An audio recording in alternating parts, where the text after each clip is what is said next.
पुराणिक काका, आत्ता सगळे जे संत मंडळी सत्पुरुष मंडळी आली होती त्यांना सगळ्यांना नमस्कार करतो। आज शंकर महाराजांचा प्रकट दिन आहे। खरं तर माझ्या व्याख्यानाचा वेळ कधी संपून गेलेला आहे, त्यामुळं माझी इच्छा होती बराच वेळ बोलण्याची, पण आता तेवढा ऑडियन्स पण राहिलेला नाही आणि बसण्याच्या क्षमतेची आपण परीक्षा बघणं अजून अपेक्षित नाही। त्यामुळं मी एक 10 मिनिटातच माझं बोलणं संपवेन। खरं तर शंकर महाराजांचा प्रकट दिन आपण साजरा करतोय आणि या निमित्ताने आपण या महाराजांनी जे आपल्याला दिलेले विचार आहेत, जीवन जगण्याची जी पद्धती आहे, त्याचा आपण एक परीक्षण करणं किंवा आत्मपरीक्षण करणं या पद्धतीने आपण याच्याकडे बघतोय। आणि त्यांचं जे सगळे जीवनचरित्र तुम्ही सगळ्यांनी वाचलेलं आहे, त्यामुळे मी त्यातले सगळे मुद्दे तुमच्या पुढे सांगणं अपेक्षित नाही, कारण आपण नुसता 12वा अध्याय जरी शंकरगीतेचा विचारात घेतला तरी आपल्याला कळतं की महाराजांना अपेक्षित काय आहे। महाराजांना अपेक्षित तुम्ही त्या ठिकाणी कोणता फेटा बांधला, कोणते कपडे घातले, कोणते अत्तर लावले, हे अपेक्षित नाही आहे।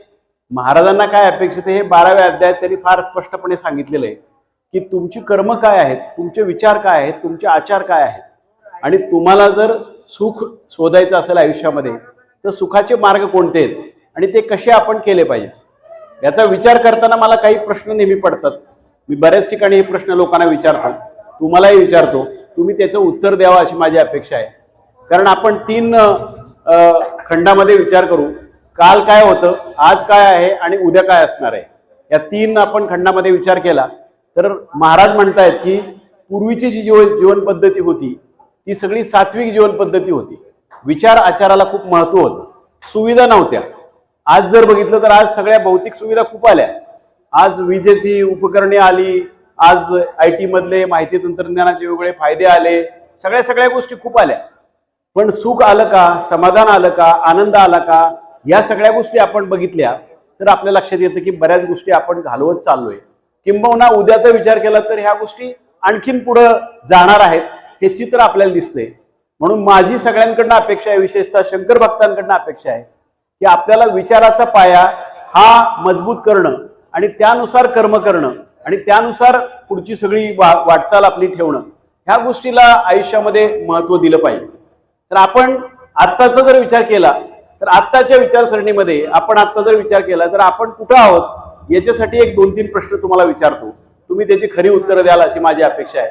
मी सगळ्याच कार्यक्रमात हेच प्रश्न विचारतो, कारण मला असं वाटतं की आत्मचिंतन आणि आत्मपरीक्षण ही महाराजांची खरी शिकवण आहे की आपण जोपर्यंत आत डोकावत नाही, आपले सद्गुण दुर्गुण बघत नाही, तोपर्यंत आपल्याला वाटचाल पुढे काय करायची याचा कधीही तुम्हाला त्या ठिकाणी कळणार नाही। मला सांगा, मागच्या 20 वर्षाचा विचार करूया आपण। मागच्या 20 वर्षामध्ये खरं बोलणाऱ्या लोकांचं प्रमाण वाढलं का कमी झालं? बोला, हा मोठ्यांदा सगळ्यांचं मला ऐकू पाहिजे। प्रामाणिक माणसांचं प्रमाण वाढलं का कमी झालं? दुसऱ्याला फसवणाऱ्या लोकांचं प्रमाण वाढलं का कमी झालं? दुसऱ्याला त्रास देणाऱ्या लोकांचं प्रमाण वाढलं का कमी झालं? व्यसनांचं प्रमाण वाढलं का कमी झालं? तुम्हाला काय वाटतं, आपण विकासाच्या मार्गावर आहोत? याचा आपण कधी विचार करत नाही, कधीही विषय नसतो। म्हणजे मला प्रश्न पडतो, मी आता सहकारी संस्थांचं काम बघत होतो, आता आपण तुम्ही सगळे महापालिका बघता, नगरपालिका बघता, ग्रामपंचायती बघता, जिल्हा परिषद बघता, पंचायत समिती बघता, या कुठल्याही संस्थेमध्ये ज्या सभा होतात त्याच्यामध्ये कधी विषय असतो का? सभासदांमध्ये किंवा गावकऱ्यांमध्ये प्रामाणिकपणा वाढवण्यासाठी करावे लागणारे प्रयत्न विषय क्रमांक 1 असतो कधी? का नसतो? आपल्याला ज्या गोष्टी महत्वाच्या वाटतात आयुष्यात, परमेश्वराने ज्या गोष्टी सुखाचा मार्ग तुम्हाला सांगितलाय, ज्ञानेश्वरी आणि दासबोध हे महाराजांचे प्रमुख आवडते ग्रंथ होते, यातले जे विचार आहेत ते जर आपण विचारात घेतले आणि त्या पद्धतीने जर वाटचाल करायची ठरवली तर आपल्याला दिसेल, ज्ञानदेव म्हणतायत, जे खळांची व्यंकटी सांडो, तया सत्कर्मी रती वाढो, भूतान परस्परे पडो मैत्र जीवांचे। मना सज्जना भक्ती पंथेची जावे, तरी श्रीहरी पाविजे तो स्वभावे, जनी निंदते सर्व सोडून द्यावे, जनी वंदते सर्व भावे करावे, असं रामदास स्वामी म्हणतायत। ह्या विचार नुसते ऐकून उपयोग नाही, हा विचार आचरणात आला पाहिजे। माझी अशी अपेक्षा आहे, प्रकट दिनाच्या दिवशी प्रत्येक शंकर भक्तांनी आम्ही संकल्प केला पाहिजे आयुष्याची वाटचाल आपली कशी करायची। मी आयुष्यामध्ये आजपासून खोटं बोलणारच नाही, मी खरंच बोलेन, असे संकल्प करण्यासाठी प्रकट दिन आहे, चांगले संकल्प करण्यासाठी प्रकट दिन आहे. प्रकट दिन हा फक्त एक महाराजांना आरती केली, नैवेद्य दाखवला, 4 हार घातले आणि झाला असं मला तर अपेक्षित नाहीये. माझं स्पष्ट मत आहे, त्यांची शिकवणच आहे. तुम्ही 12व्या अध्यायात बघा, ते म्हणतायत की देवाला जाऊ नको, घरीच आई वडिलांची सेवा कर. आज तुम्हाला काय चित्र दिसतंय समाजामध्ये? आज समाजामध्ये चित्र दिसतं, आई बापाला वृद्धाश्रमात सोडतायत लोक, त्यांच्याकडे बघत नाहीयेत. किती विदारक स्थिती आहे. आणि कुठली प्रगती आणि कोणते आपल्याला ते सगळ्या ठिकाणी आम्ही बघत असतो की जीडीपी वाढलं पाहिजे, म्हणजे ग्रॉस आपलं प्रोडक्शन वाढलं पाहिजे, उत्पन्न वाढलं पाहिजे, आपण श्रीमंत झालो पाहिजे, असा सगळीकडे आता विचार प्रचार चालू असतो. मला नेहमी वाटतं श्रीमंत होणं म्हणजे काय? धनदौलत मिळणं की विचार आचार चांगले होणं? आपण विचार केला पाहिजे ना. मगाशीच कोणीतरी सांगत होतं की अंगठ्या किती आहेत, दागिने किती आहेत, याच्यावर त्याची श्रीमंती आम्ही ठरवण्यापेक्षा त्याच्या मनामध्ये विचार काय आहेत, ते सात्विक आहेत का, ते परस्परांशी सहकार्याचे आहेत का, याचा आम्ही विचार केला पाहिजे ना.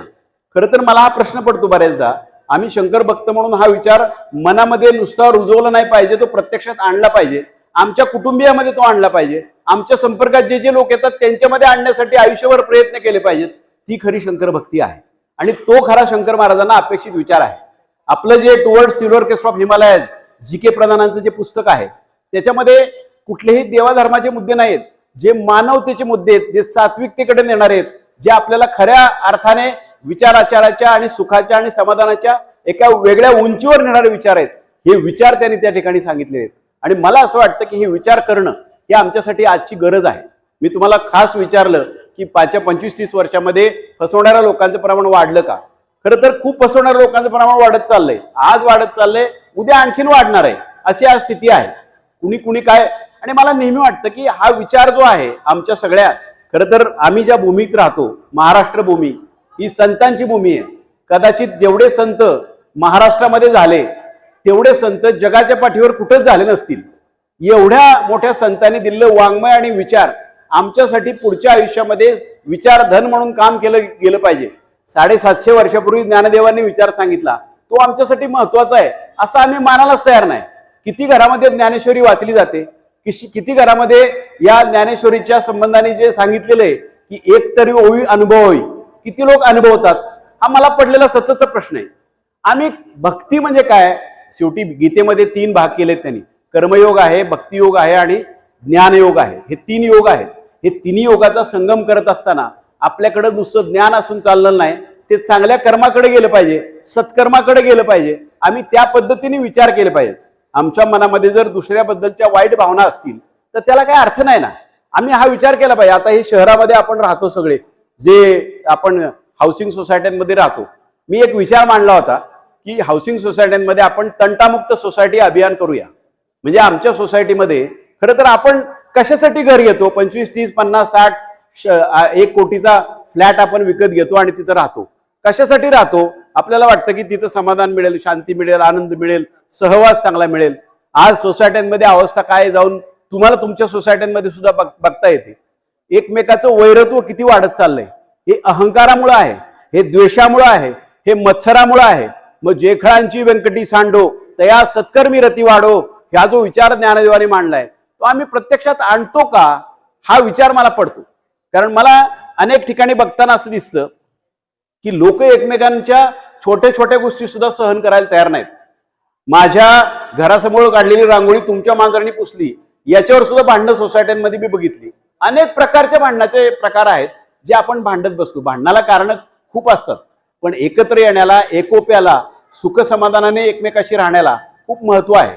मी एका प्रशिक्षणासाठी अमेरिकेत गेलो होतो, एका प्रांतामध्ये. तिथे म्हणजे मी त्यावेळेला सहकारायुक्त नव्हतो, पण मी गेलो होतो त्या प्रशिक्षणाला. त्यावेळेला एका राजस्थानी माणसाकडे मी 2 दिवस राहिलो.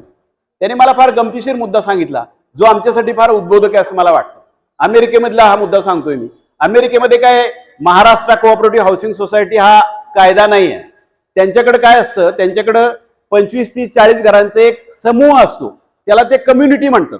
आणि त्या समूहामध्ये त्यांचे स्वतःचेच नियम त्यांनी ठरवलेले असतात. पार्किंग कसं करायचं, स्वच्छता कशी असेल, ड्रेनेज कसं असेल, सुरक्षा व्यवस्था कशा असतील, सगळे नियम त्यांनी ठरवले. हा जो माणूस मी ज्याच्याकडे राहिलो, 18 वर्ष तिथं राहतोय, त्यांनी मला सांगितलं 18 वर्षापासून मी ह्या कम्युनिटीमध्ये राहतोय, 18 वर्षात एका सुद्धा माणसाने कोणताही नियम कधी मोडल्याचं मला ऐकिवात नाही, पाहिला तर नाहीच नाही. आपल्याकडे रोज नियम होतात आणि रोज मोडले जातात. साधा ट्रॅफिकचा नियम बघा, तो तोडून जाण्यामध्ये स्पर्धा किती असते. या माणसाच्या दुसरं वैशिष्ट्य मला जे महत्वाचं वाटलं, जे आपल्यासाठी उद्बोधक आहे असं मी म्हणत होतो, या माणूस जिथं राहत होता त्याच्या बाजूला 2 बंगले होते. एका बाजूच्या बंगल्यामध्ये श्रीलंकेचा माणूस राहत होता आणि दुसऱ्या बाजूच्या बंगल्यामध्ये चीनचा माणूस राहत होता. मी त्यांना विचारलं, तुमचे एकमेकाशी संबंध कसे असतात, तुम्ही हे सगळे राहता तर? त्यांनी मला सांगितलेला फार मुद्दा महत्वाचा आहे. तो म्हणला, कदाचित हा श्रीलंकेचा माणूस किंवा चीनच्या माणसाने मला सहकार्य केलं नसेल, पण एक गोष्ट मी ठामपणे सांगतो, गेल्या 18 वर्षामध्ये मला यांनी कधी त्रास दिला नाही. माझी इच्छा एवढीच आहे, आम्ही तेवढं तरी पाळू, सहकार्य नाही केलं तरी चाललं एकमेकाला, पण त्रास तरी देऊ नका, त्रास तरी मनात आणू नका. कधी कधी मला प्रश्न पडतो की आम्ही लहानपणापासून प्रतिज्ञा करतो, भारत माझा देश आहे, सारे भारतीय माझे बांधव आहेत, भारतीयांच्या सौख्यामध्ये आमचं सौख्य सामावलेलं आहे, शेजारच्या दारात गाडी जरी आली तरी मला माझ्या पोटात दुखायला लागतं. काय सौख्य बघतो आपण, आणि कशाला म्हणायचं आम्ही बंधू नुसतं लहानपणापासून शाळा कॉलेजेस पासून प्रतिज्ञा घ्यायची, ती प्रत्यक्षात नसल आणायची, त्या प्रतिज्ञेला काय अर्थच नाही ना. आम्ही हा विचार केला पाहिजे, जो विचार आम्ही मनामध्ये आम्हाला चांगला वाटतो तो आयुष्यामध्ये आपण जगला पाहिजे, अंमलात आणला पाहिजे, तर खऱ्या अर्थानं हे आपला जीवन सार्थकी लागेल. महाराजांनी आपल्याला जीवन सार्थकी लागण्यासाठी अनेक प्रसंग सांगितले. ते म्हणतात चमत्कार करणं हा मुद्दा नाहीये, चमत्कार हा करण्यासाठी हे सगळं चाललेलं नाहीये. आपल्याला हे महत्वाचे मुद्दे आहेत की यातले भाव काय आहेत, यातला विचार काय आहे, आणि तो आपण किती परिणामकारक पद्धतीने आत्मसात करणार आहे, याला खरं महत्व आहे. माणसाने माणसाशी माणसासम वागणे, एवढा साधा विचार आहे. फार मोठे विचार करण्याची गरज नाही, साधेच विचार आहेत, पण ते अंमलात येत नाहीत.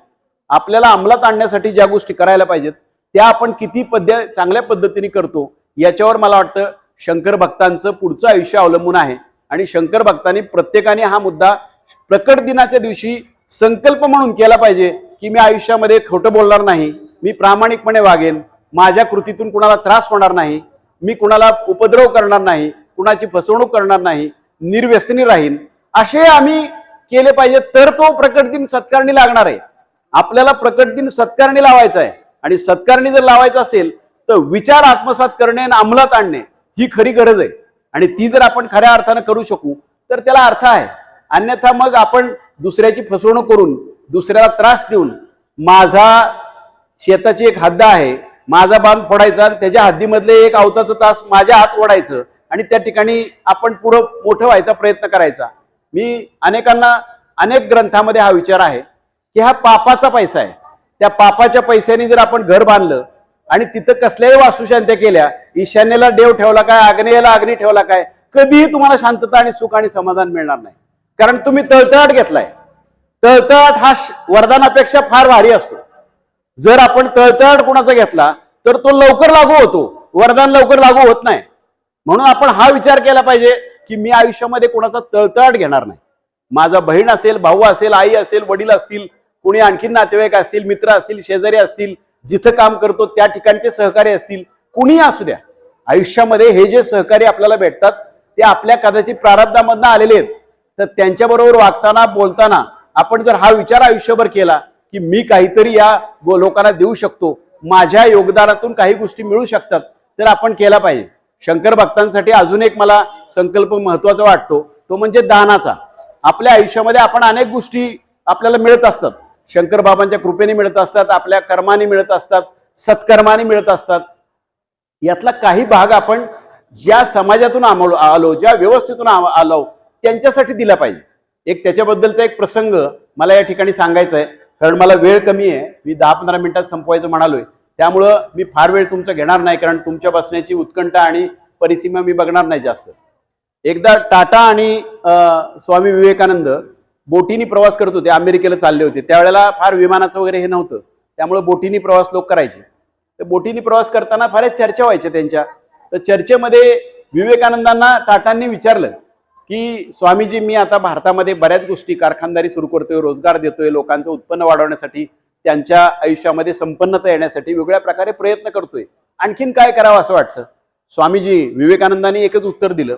ते म्हणाले चांगली गोष्ट आहे, तुम्ही बेरोजगारी कमी करताय, लोकांना उत्पन्न मिळतंय, राष्ट्राचं उत्पन्न वाढतंय, ह्या गोष्टी खूप महत्वाच्या आहेत. परंतु याबरोबर काय महत्वाचं आहे, तर याबरोबर हे महत्वाचं आहे की तुमच्या उत्पन्नातला काही भाग तुम्ही समाजाला दिला पाहिजे, म्हणजे दान केला पाहिजे. आणि त्यातून चेंबूरला जर तुम्ही गेला तर त्यातून Tata institute of social sciences नावाची संस्था स्थापन झाली. ही स्थापन एवढ्यासाठी झाली की सामाजिक कार्यासाठी टाटाच्या उत्पन्नातला काही हिस्सा त्या ठिकाणी दिला जाईल आणि या हिस्स्यातून चांगल्या गोष्टी समाजासाठी, देशासाठी, लोकांसाठी केल्या जातील, हा विचार आहे. म्हणून तुम्हाला एक मी या ठिकाणी सांगणार आहे ते म्हणजे अवयवदान. छोटं दान आहे, त्यामध्ये तुमचे पैसे खर्च करण्याची गरज नाही.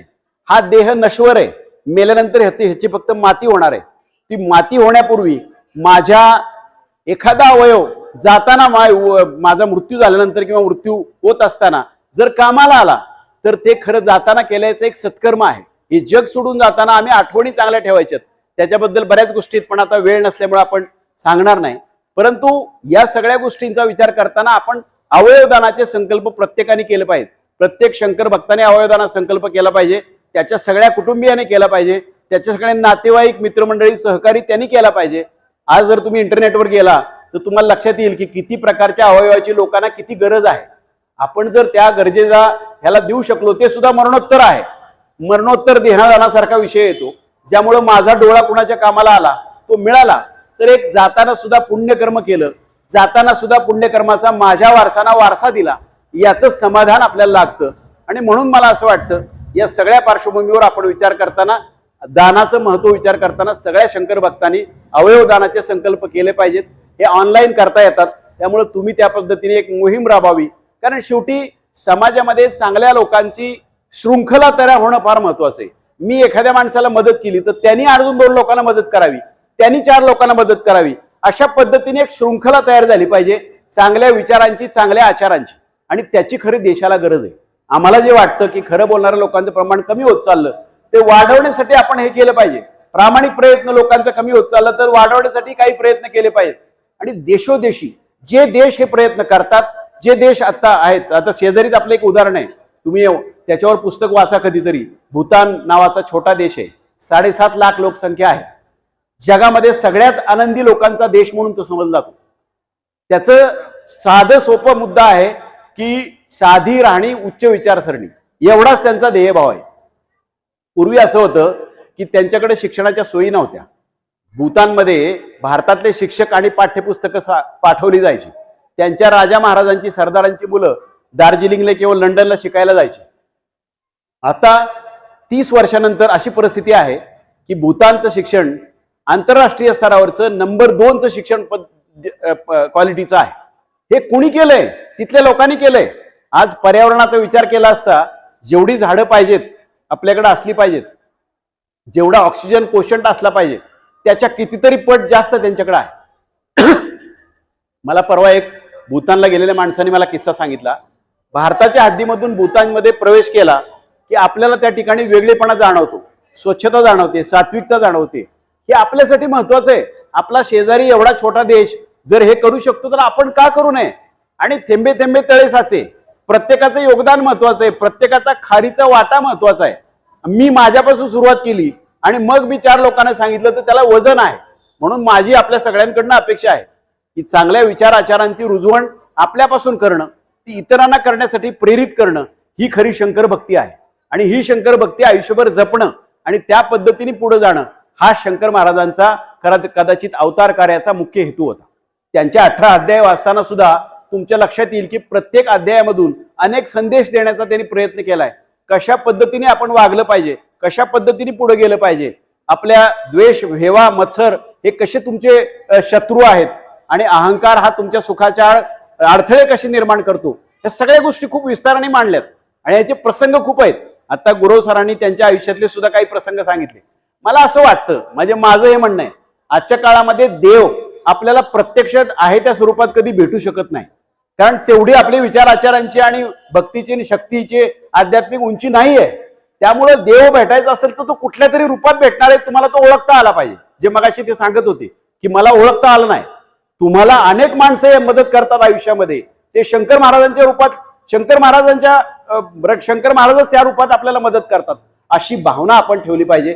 त्याबद्दल कृतज्ञता व्यक्त केली पाहिजे, आयुष्यभर कृतज्ञता व्यक्त करणं आणि त्या कृतज्ञतेतून उतराई होण्यासाठी कुणाला तरी मदत करणं, कुणाला तरी सहकार्य करणं, कुणाबद्दल तरी चांगले विचार करणं आणि चांगल्या पद्धतीची देशबांधणी, राष्ट्रबांधणी, समाज निर्मिती आणि मानवतेचा विचार आपण जर त्या ठिकाणी केला तर मला वाटतं खऱ्या अर्थानं आपलं आयुष्य सार्थकी लागेल.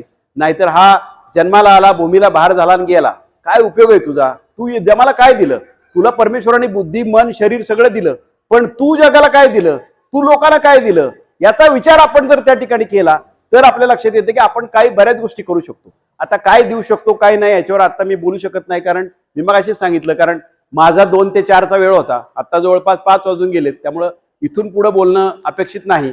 त्यामुळं या सगळ्या पार्श्वभूमीवर मी पुन्हा एकदा आपल्याला आवाहन करेन की या प्रकट दिनाच्या निमित्ताने तो प्रकट दिन सार्थकी लागावा, आपल्या खऱ्या अर्थानं पुढच्या काळामध्ये तो आपल्याला आयुष्यभर लक्षात राहावा, अशा पद्धतीने करायचं असेल तर हे केलं पाहिजे. लोक 1 जानेवारीला संकल्प करतात, मी म्हणतो आज करावा. आज हा प्रकट दिनाचा अतिशय पवित्र दिवस आहे, या दिवशी संकल्प करावा मी आयुष्यामध्ये काय काय करणार आहे. हे जर संकल्प खऱ्या अर्थानं आपण केले आणि ते जर आपण पुढे घेऊन गेलो तर आपल्या पुढच्या पिढीला सुद्धा मार्गदर्शक होईल. आपण आता पुढच्या पिढीबद्दल सुद्धा बोलत असताना बघत असतो, आजची पिढी मोबाईल ग्रस्त झालेली आहे, आजची पिढी व्हॉट्सअप ग्रस्त झालेली आहे, फेसबुक ग्रस्त झालेली आहे, अनेक प्रश्न आहेत, त्याच्याबद्दल आपण आता बोलू शकणार नाही. परंतु ह्या सगळ्या मार्गातून आपल्याला भक्ती मार्गातून आणि त्या ज्ञान मार्गातून, कर्मातून आपल्याला जर खऱ्या अर्थानं काही करायचं असेल तर ह्या गोष्टी आपण आत्तापासून करायला पाहिजेत. प्रकट दिनासारखा उत्तम दिवस त्यासाठी नाही असं मी पुन्हा एकदा म्हणतो आणि शंकर महाराजांना या ठिकाणी पुन्हा एकदा वंदन करून आपण सर्वांनी शांत चित्ताने ऐकल्याबद्दल मी आपले आभार मानून या ठिकाणी थांबतो. आपलं सर्वांचं आयुष्य सुखाचं, समाधानाचं, सत्कर्माचं आणि भावनेचं जावं असं शंकर महाराजांच्या चरणी प्रार्थना करतो आणि थांबतो. धन्यवाद.